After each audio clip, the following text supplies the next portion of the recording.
이렇게 물을 받고 있는데 이쪽에 구조를 먼저 설명을 드리면, 여기 커다란 물통에서 물관이 이렇게 와서 하나는 위로 갈 수 있게 이렇게 유인을 했고, 또 하나는 이렇게 아래쪽으로 해서 쭉 연결이 되어서 저쪽에서 물을 쓸 수 있게 이렇게 구조를 만들었습니다. 그래서 여기에 있는 버튼을 작동을 시키면 물이 위쪽 또는 아래쪽으로 분배가 되는데, 이 분무기에다가 물을 20리터를 쥐고 사람이 이동하려면 상당한 부담이 됩니다. 그래서 가능하면 동선을 최소화하고 에너지 소비를 줄이려는 차원에서 제가 이러한 구조로 물을 받을 수 있는 시설을 만들었는데, 여기에 가장 핵심적인 부분은 바로 이겁니다. 이렇게 구조를 보면 이 파이프보다 이 파이프의 지름이 훨씬 더 큽니다.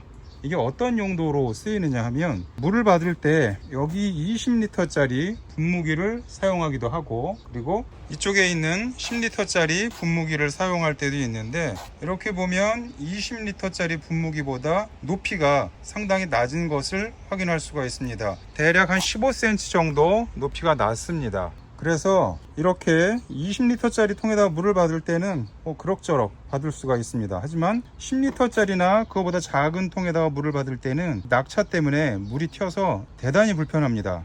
어떤 방법으로 이것을 타개를 할까 제가 궁리를 하다가 이렇게 관이 좀 넓은 것을 사용합니다. 이렇게 끼워서 사용을 하게 되면 이와 같이 높이가 높은 통에다 물을 받을 때는 약간만 연장을 해서 물을 받을 수가 있고, 이것보다 높이가 상대적으로 훨씬 낮은 것을 이용해서 물을 받을 때는 아래로 이렇게 관을 빼서 아래쪽에다가 물을 받을 수가 있습니다. 간단한 아이디어이긴 한데 제 딴에는 대단히 만족하면서 사용을 하고 있습니다. 특별하게 원가가 들어가는 것도 아니고 그냥 잠깐 궁리만 하면 할 수 있는 것인데, 이렇게 쉽게 필요에 따라서 관을 늘렸다가 줄였다가 이런 방식으로 운용하면서 쉽게 사용을 할 수가 있습니다.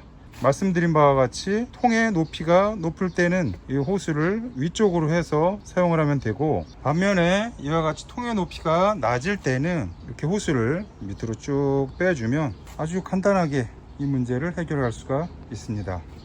어떨 때는 좀 대안을 찾을 때 비용을 지불하기도 하고, 또한 시간을 필요로 하는 경우도 많습니다. 하지만 가만히 들여다보고 이리저리 궁리를 하면 의외로 아주 간단한 해법이 도출되는 경우도 있습니다. 요즘 날씨도 덥고 일하기 아주 힘들고 짜증이 나는데, 이렇게 나름대로 만족하는 간단한 장치를 해 놓게 되면 사용할 때마다 기분도 좋고, 그리고 보고 있으면 간혹 또 흐뭇한 느낌도 들곤 합니다. 와, 고추가 예쁘게 익었네. 오.